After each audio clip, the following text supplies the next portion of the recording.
So, for whatever reason, I don't know why, it was working like 5 minutes ago when I was in the office. But my normal New King James app doesn't want to work for some reason. So we're going to be using King James this morning. So let me see if I can make these, make it a little bit bigger. There we go. How big is that? Oh yeah, there we go. Okay. All right. So as I mentioned, we are in Acts chapter 19.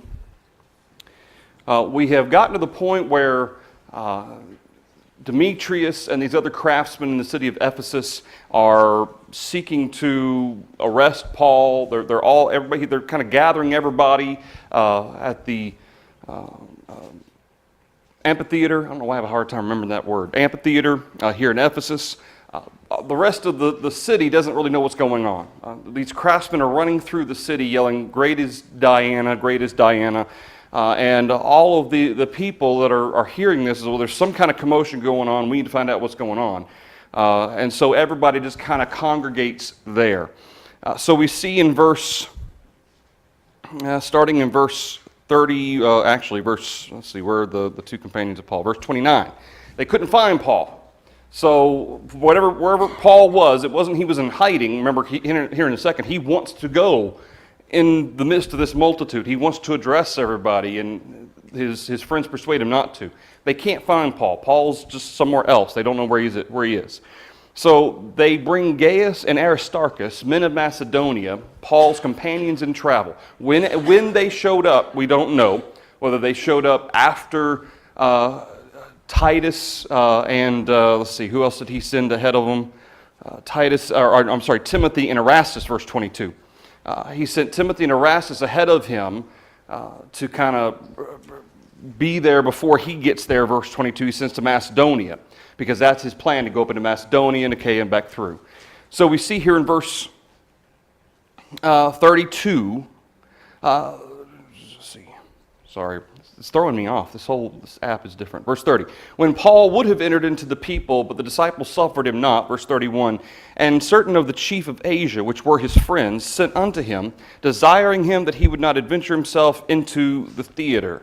Some therefore cried one thing and some another, for the assembly was confused, and the bigger part, knew not wherefore they came together. Sorry, King James, it's been a long time since I've used the King James, so this is going to throw me off just a tad. But what we find is this whole group has gathered together. The whole city's there. They've taken Aristarchus and Gaius. It doesn't say that they were beaten specifically. I don't know if maybe they were mistreated a little bit, but it doesn't specifically say they were beaten. I hope they weren't. But regardless, once they have everybody there, the whole multitude doesn't know what's going on except for these craftsmen. They know what's going on. They were the ones that started the whole thing. So we find in verse 33, they drew Alexander out of the multitude, and the Jews putting him forward. And Alexander beckoned with the hand and would have made his defense unto the people. We ended last week talking about why Alexander. Why is he the one being put forward? Because it's odd, and Luke doesn't really give us a full explanation. But there's really one main thought process that I have on this. And that is the fact that the Jews were the only group, as far as the Gentiles were concerned, until, of course, the teaching of Christianity comes along. They were the only group that doesn't go by the Greek or Roman pantheon of gods. Okay, the Jews, they believe in the one God. And of course, what was one of the arguments that Demetrius made to the other craftsmen?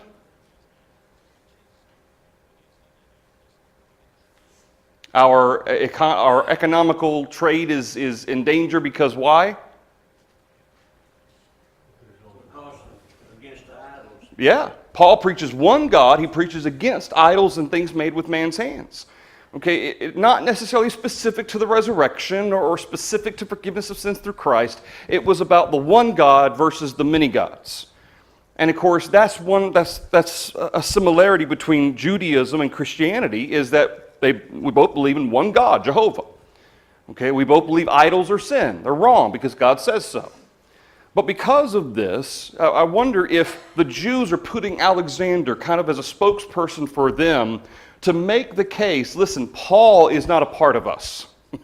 Not that the Jews disagree with the fact that there is just one God, But the Jews don't want to be a part of this entire mess that is occurring with Demetrius and the craftsmen. So my thought is they put Alexander forward to attempt to disassociate themselves as a group, the Jews, to disassociate themselves from Paul and his travel companions teaching about, of course, they're teaching about Jesus Christ, but also the one God. All right, so the Jews, they're kind of wanting to separate themselves.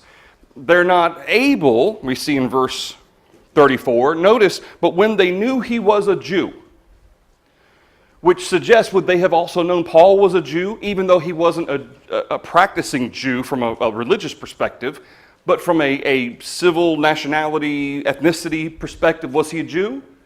Sure. Well, do you think the people of the city knew that? Sure.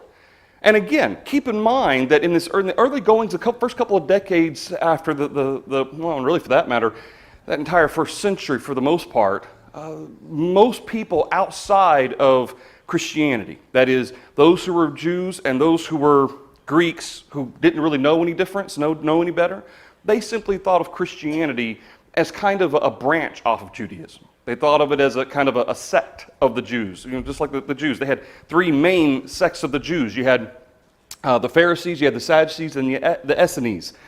Okay, those were the three main. There were actually a few others that were a little bit smaller in nature. But in terms of Christianity, they just kind of thought this is just another offshoot. Okay, so they kind of some people lumped Christianity kind of in with all the Jews. Again, it started in Judea. So this whole idea of Alexander being seen as a Jew, notice what their response is. What do the people start crying out? Great is Diana. In opposition to what? Jehovah. What do the Jews stand for? They stand for the one God, Jehovah. And so really what you have is it's not really a race riot from the perspective of Jews versus Gentiles. Everything was fine until Paul starts really the teaching of Christ through Paul and through the rest of his companions is really taking hold in Ephesus. So it is based on religion, however, it's taking a form of the Jews versus the Greeks.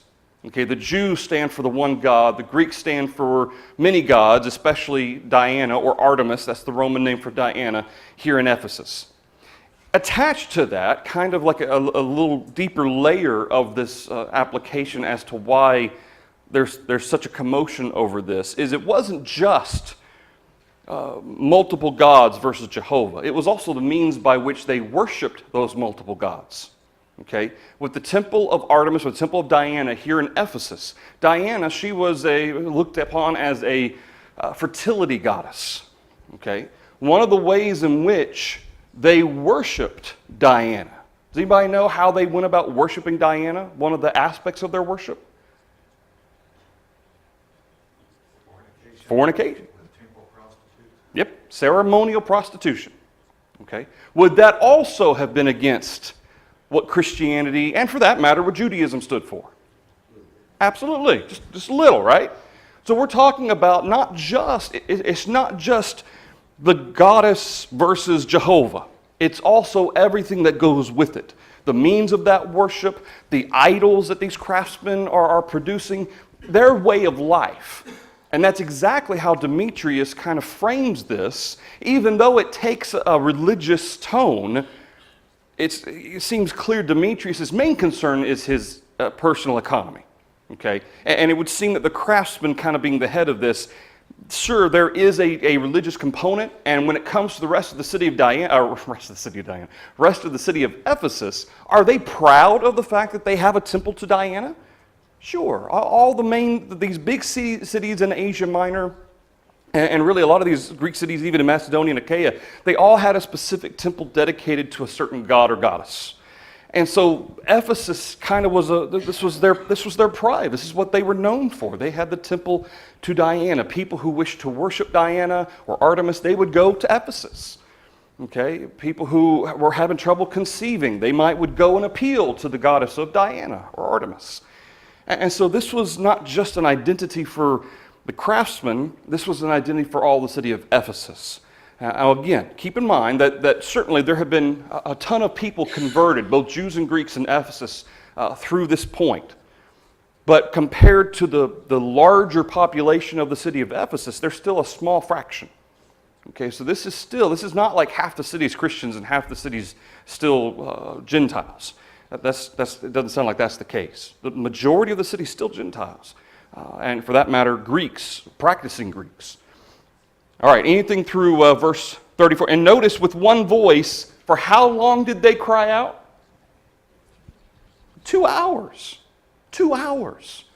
Now, you and I, we might picture 10 minutes, 15 minutes. Okay, this is, all right, everybody settle down. 2 hours. Nobody can get a word in edgewise. Alexander's not able to do anything.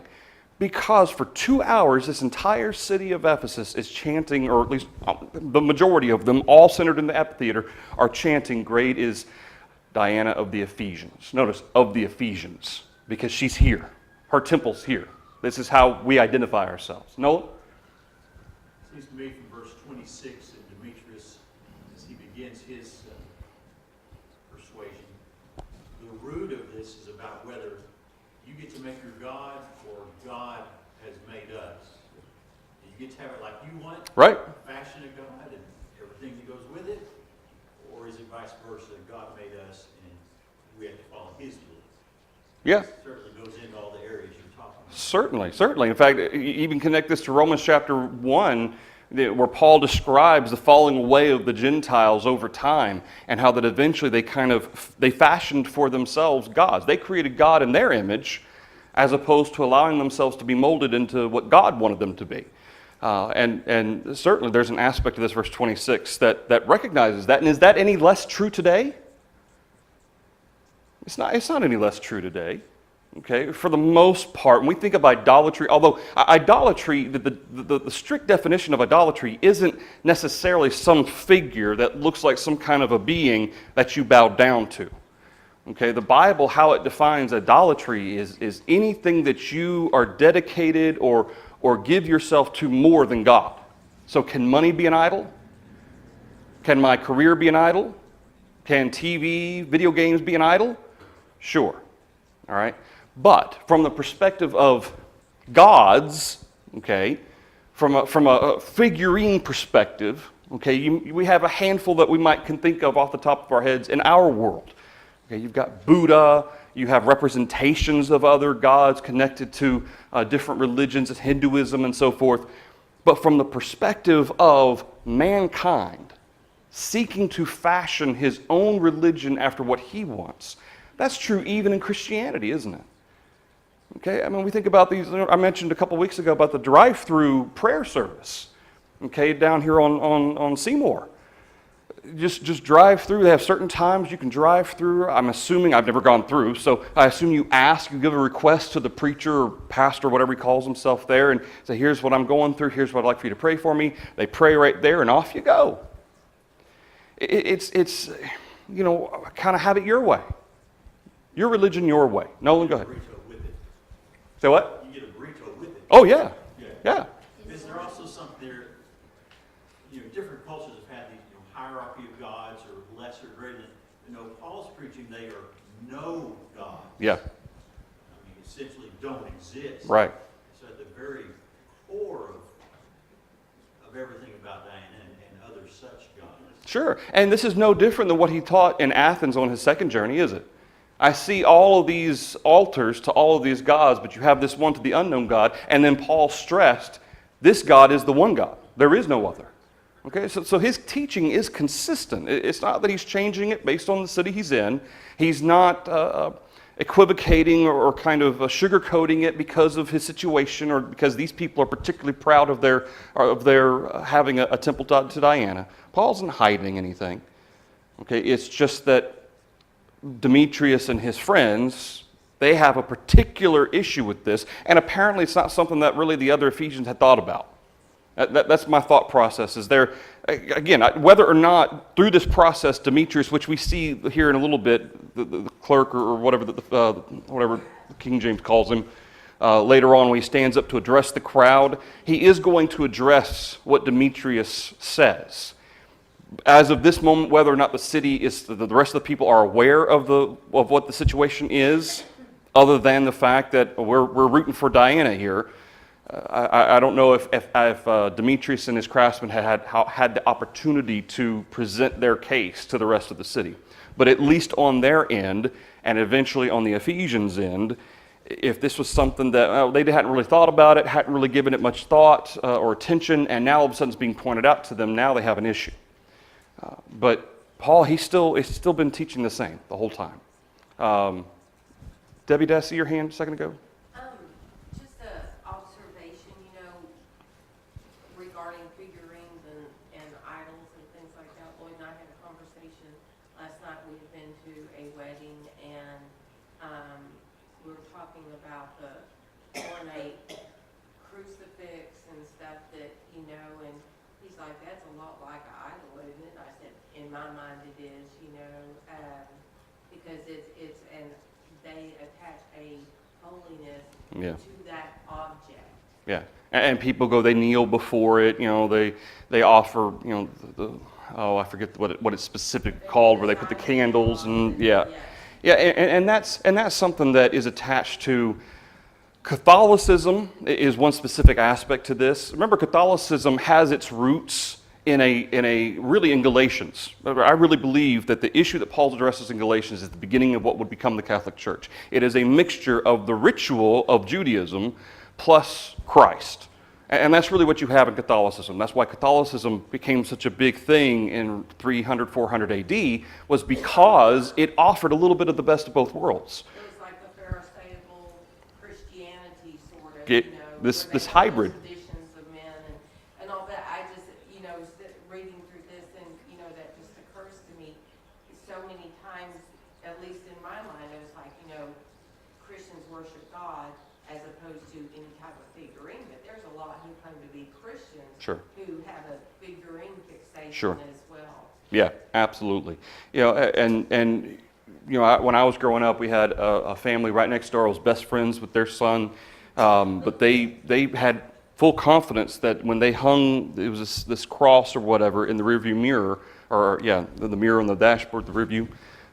When you hung that there, it kind of had some sort of a protecting nature, some kind of a protection to when you're driving, it'll keep you safe. So, there's a fine line between people who they want to have a cross necklace or a cross on their Bible just to kind of remind them of something. That's each to each his own on that. But you can there's a fine line between that and allowing it to become the focus, allowing it to represent God, allowing it to represent what you believe in. And that's not what Christians are. Christians, they believe in God, and there is no form or fashion that is meant to represent God, or for that matter, represent the gospel. Okay, and so it's important to remember that even Christians can fall into this habit of idolatry very easily, especially because of the persuasion that we have around us that God needs to be touched. You need to have something magical or something divine to be able to grasp, to see, to feel. And that's really the effort of man in idols. Man wants to be able to touch God. And so as a result, they create these representations of God. And even in Christianity, that's true. And we don't need those physical representations. Yes, sir? Well, the town clerk in verse 35, just tying back in with the idols made with hands, he gives an interesting twist if you go down to 35 as to where he says this image came from. The initial one. Yeah. When the town clerk had appeased the people, he said, "You men of Ephesus, what man is there that knows not how that the city of the Ephesians is a worshiper of the great goddess Diana, and the image which fell down from Jupiter?" And not the planet Jupiter, but the god Jupiter. Okay, this is Diana, Jupiter, Artemis. You have these Greek, and of course there's the Roman representations of them as well. But this is kind of the mythology behind Diana. Okay, where she came from and the stories behind it. Okay, so the Gentiles, or the Greeks specifically, they were taught. Okay, we talk about having our Sunday Bible classes. Okay, well, when they were growing up, the Greeks, okay, they were taught these mythological stories. They were taught where Diana came from. They were taught, Zeus and all of this. This is what they were used to. So imagine it, especially if some of us maybe didn't grow up around the Bible, especially around Christianity. Maybe we grew up in something completely different or nothing at all. And then learning later things that we never learned when we were a child. Okay, imagine the difficulty of having to get past some of this. And to that effect, the credit due to those individuals who were able to overcome, what they had been taught as a child, and now they have learned about God, they've learned about Christ Jesus, and they're willing to change their thinking on what they had been taught about the gods versus the one God. So, yeah, okay. Anything else through that particular concept, especially the 2 hours of verse 34 that they were chanting the name of Diana? And this shows to me that on Demetrius' part, and perhaps even to an extent his craftsmen, there was an economical issue. But for the people of Ephesus, this was a very religious issue.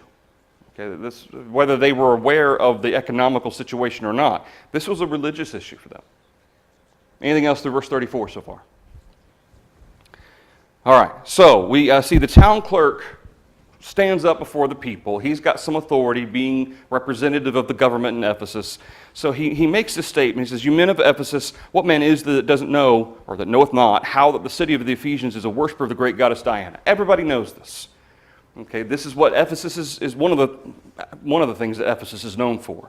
The image which fell down from Jupiter, again, that representation of Diana, and you can look up on Google. She very clearly is a fertility goddess. You can see how she's represented.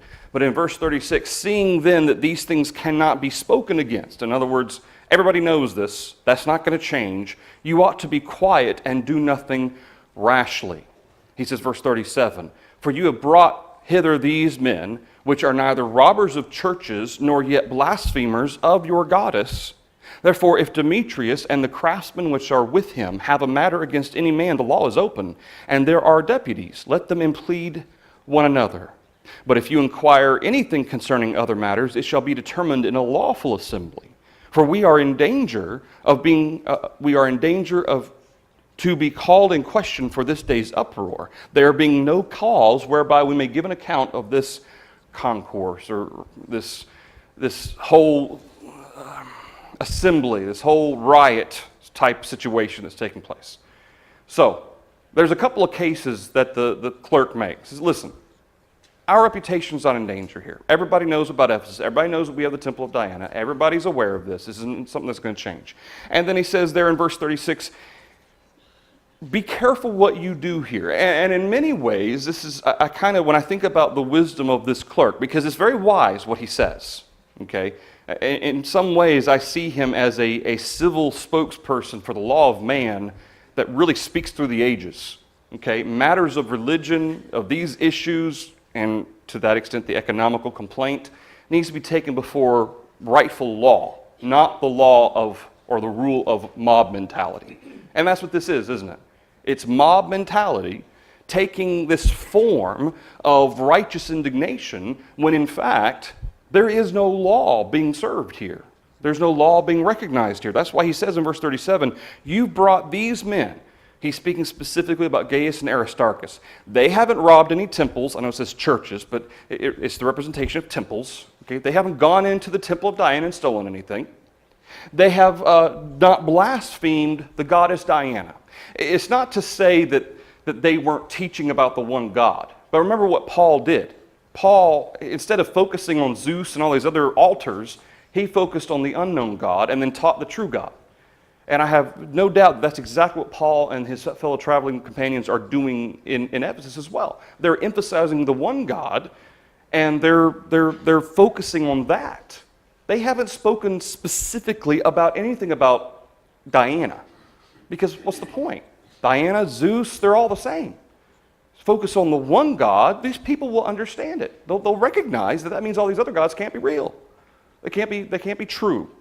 And so that's why he says in verse 37, they aren't blasphemers of your goddess. Therefore, if Demetrius and the craftsmen which are with him, if they have a matter, and again, the root of the matter is economical. It takes on the form of some sort of a religious crusade, but it's really economical. But either way, the clerk says, listen, there are courts of law that we have where these men can take this matter to these courts and address it there. Let them implead one another. Let these men take it to the matters of the court, and let the rightful law serve in this matter. He says, but you, if you inquire anything concerning these matters, verse 39, it shall be determined in a lawful assembly. Any other issues that are pertaining to this? And I kind of picture that as, here's the economical complaint, and on the rest of the city of Ephesus, here's the religious issue. These are all things that need to be handled in a lawful assembly, not in a mob rule. Verse 30 or verse 40, for we are in danger of being called into question for today's uproar. What does that mean? They're in danger of being called into question. What was the one thing that Caesar hated? And all the Caesars, didn't matter which Caesar it was. Yeah, any type of instigation, rebellion, of riot.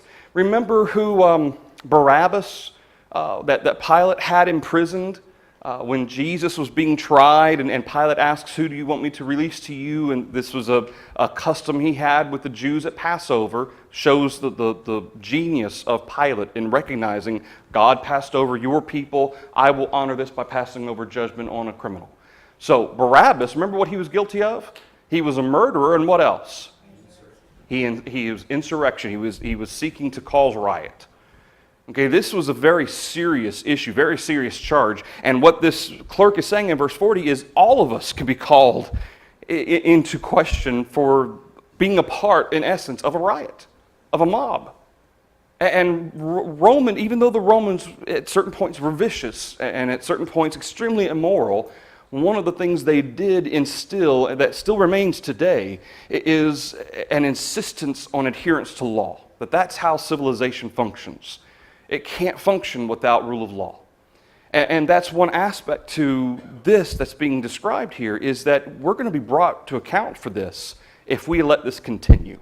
It is in everybody's best interest to go home, let Demetrius and his friends go and put this matter before a judge, before deputies, lawfully, not with an unlawful mob, verse 40.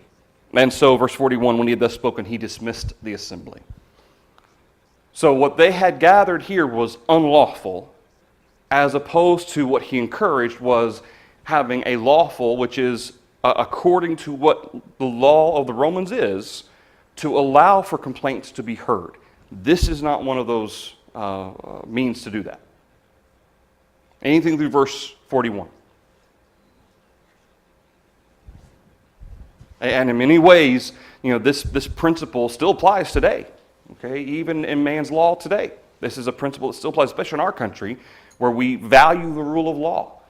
Okay, if there's a complaint, we take it to those that are recognized as having the authority to rule in that matter. We don't take the law into our own hands. Okay, and even though superheroes like Superman and Batman are kind of revered and kind of held up to a high esteem, these guys are worthy to be envied. They're not real. I know they're superheroes. But the idea is they're vigilantes. They don't follow the rule of law from the perspective that here's what the law of man is, due process and so forth, not vigilante justice. I think this man deserves this or this woman deserves this and I'm going to do it on my own. That is not what the rule of law says. And I wanted to point that out because that's something that God also tells us to do, doesn't it? Romans chapter 13, Paul tells us to follow the law of man. Okay, what kings put forward, what governments put forward is to be the law. As long as it doesn't cause us to disobey God, we should seek to submit to that. Right? All right, anything else through verse 41? Apparently there wasn't any argument about it because it made sense and Yeah. they feared the Romans. Yeah, absolutely. Well, and since the clerk pointed it out, and not only that, but word's going to get back. It's already gone on for at least 2 hours, this whole assembly. So word's going to get back. If we're not careful, and if we don't end this now, this is going to be a big problem. All right, let's finish our questions. We've only got 2 questions left on our notes. Question 3. How can the principle implied in verse 15 help us to teach others today? Verse 15, evil spirit answered and said, Jesus I know, Paul I know, but who are you? This is the reference to the demon with the 7 sons of Sceva coming to this demon, seeking to cast him out by the name of Christ that Paul preaches. What principle can be applied from this? Need of authority. Yeah, need of authority. A demon's not going to recognize somebody without authority. And I know Paul, he has authority. I know Jesus, he has authority. But I don't know you. Yeah, I don't know you. And then there's, certainly other applications as well. But primarily that one to me is a very important one that shows that, the demons, I don't recognize your authority. And even if they were believers, even if they were Christians, if they were still seeking to use the name of Jesus to cast out a demon without the authority of God behind it, it's not going to go anywhere. Same response would have been given. Anything to question 3? Question 4. Why was the uproar in Ephesus such an important thing to quell for the city clerk? Roman law. Roman law. This is going to be an issue to which we're all going to be held accountable. And as a result, if we don't want to be tried by the Romans for causing a riot, a full citywide riot no less, we need to disband immediately. Okay. Keep in mind that the Romans were pretty, especially during their strongest days, they were pretty wise in how they handled things. They allowed local government to continue to rule, maybe with stipulations attached to it, and they would have representatives for their region, the region of Achaia, the region of Macedonia, like Pilate was in Judea. They would have representatives there, but for the most part, they allowed the local governments to continue to deal with local law. You think about the Jews with the Sanhedrin. The Romans still allowed the Sanhedrin to represent the government for the Jews, for the most part. Now, they didn't have free reign over everything, and they answered to the Roman governor, Pilate, but everything else, the Sanhedrin, they took care of it. And the Romans were pretty smart with that. I think that was probably a good idea for them to do. And in this case, the Gentiles, especially the Greeks here, they had the right and the opportunity to continue to hold their own government in Ephesus with stipulations attached to it. And one of those stipulations is, I don't want to hear about any riots, any rebellion, nothing like that. That was a very important, crucial aspect for the government of Rome. All right, anything else to chapter 19? Keep in mind, Paul does not go to the assembly. He's held back by his friends, as well as the Asiarchs, is how the King James puts it, the authorities, the people in power of Asia in this particular area. He says that they were friends of Paul. Whether they were fellow Christians who were in these positions of authority, or they were simply people who knew Paul, who liked Paul, hadn't been convinced to become Christians yet, but they still liked Paul. Either way, they convinced Paul not to go. So again, I tend to think that Paul, he wasn't in Ephesus, like in the city limits type of thing.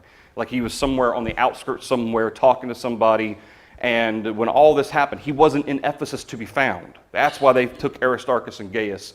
Paul was in the outskirts somewhere, and both the disciples, fellow Christians who were with him, said, don't go, and somehow or another he ended up contacting or being in contact with these authorities who told him not to go as well. Chapter 20. After the uproar was ceased, Paul called unto him the disciples and embraced them and departed for to go to Macedonia. When he had gone over those parts, he had given them much exhortation, he came to Greece. So Paul goes to the region of Philippi. He goes to the region where Thessalonica would be. He comes down to the south. Sorry, I don't have my map up. It comes down into the region of Corinth and Achaia. That is traditionally considered Greece. When we think about Athens, as well as we think about Sparta and Troy of old, back in the old days of Greece, these are where these places were located, in Achaia. And so that's what it means by Greece, when he came into Greece, verse 2. Verse 3, there he abode 3 months, and when the Jews laid wait for him, as he was about to sail into Syria, he purposed to return through Macedonia. And there accompanied him into Asia Sopater of Berea, into Asia Sopater of Berea, and of the Thessalonians, Aristarchus and Secundus, and Gaius of Derbe, and Timothy, and of Asia, Tychicus and Trophimus. These are names actually we hear quite a bit throughout the New Testament. In particular Acts, as well as the epistles. So we have here in verse 4, We've got Sopater. He's been mentioned. We know he's from Berea. Of course, Berea is one of the places Paul went in his second journey there in Macedonia. They were more fair-minded, those Bereans were, so he was likely a Jew.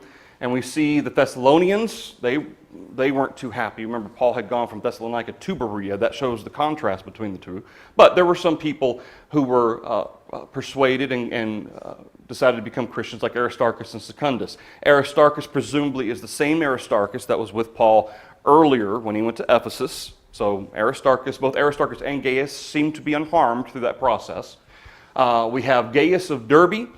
There appears to be two different Gaiuses. One Gaius was of Corinth, one of Derbe. So this Gaius of Derbe from Asia Minor, remember Derbe is right there with Lystra and Iconium to the southeast of Antioch of Pisidia. Derbe, that's one of the places Paul went in his first journey. As a result, this Gaius may be a different Gaius than the one we think of in 3 John. That letter in 3 John is written to Gaius, but it's written by John. It seems like perhaps these were two different fellas. Keep in mind, Gaius, a lot of these names probably weren't uncommon names, and there were generally other names attached to them. Okay, especially if they were a Jew. Okay, they certainly had other surnames attached, but even the Gentiles had surnames as well. Just trying to keep the Caesars all in track, because as soon as they became a Caesar, their name changed. So you have all kinds of different names for some of these people. But this particular Gaius would seem to be the same Gaius, presumably, as what Paul had with him at Ephesus. Okay, and then Timothy, of course, we know Timothy's from that region of Derbe and Lystra. And then of Asia, Tychicus and Trophimus. When he says Asia, what he means there is that upper region of Asia. Okay, Galatia, the region of Phrygia, those regions kind of around Ephesus and the northern part of Asia Minor. Tychicus and Trophimus. Okay, was that the first bell or second bell? First bell? Yeah. Are these the representatives of the churches selected to carry the collection for the needy saints in Judea? They could be, although at this point I'm not sure if that's specifically. I know that Paul refers to that in his Corinthian letter as well as some of these other letters. Whether these were specifically, because these were some of his travel companions that were constant companions. So I tend to think that those individuals that took the monies from these different congregations to give to the brethren in Jerusalem were represented by someone that was of that region, from that church, who then went back to that church. I tend to think these fellas, they were from these regions, but they were constant travel companions. Now, it's possible that they chose, hey, Timothy, we know you're from our congregation, why don't you take this money and take it with you and whatever. But I tend to think Paul probably would have wanted to make sure that whoever took it would go back to that congregation and report on the taking of those funds and giving them to the elders and so forth. I tend to think that. Not to say it couldn't have been these, but I tend to think probably they were represented by individuals other than these travel companions. That's just my thought on that. Thanks, James. Nolan, did I see your hand or finger? Similar thinking. I think it seems at this point they're still traveling out and about or away from. What I have in mind, it says he's going to come back and through these places they would pick up that collection and head back to Jerusalem. Right. And with that collection, I assume the individuals that were meant to carry that collection as well. So as they went to each of these places like Corinth and for that matter, Ephesus and so forth, although Corinth specifically is referenced as well as the churches of Macedonia would be Philippi, those specific congregations would likely have given or sent a representative to take those funds. And then, of course, Paul's on his return journey here. This is his intention, is to head back to Jerusalem, which, of course, he does.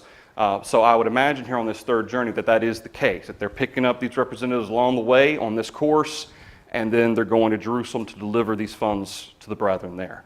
And I would think that this would have been after Ephesus, because Paul spent 3 years in Ephesus, but I can't imagine a representative from someplace staying and waiting for 3 years to get to Jerusalem.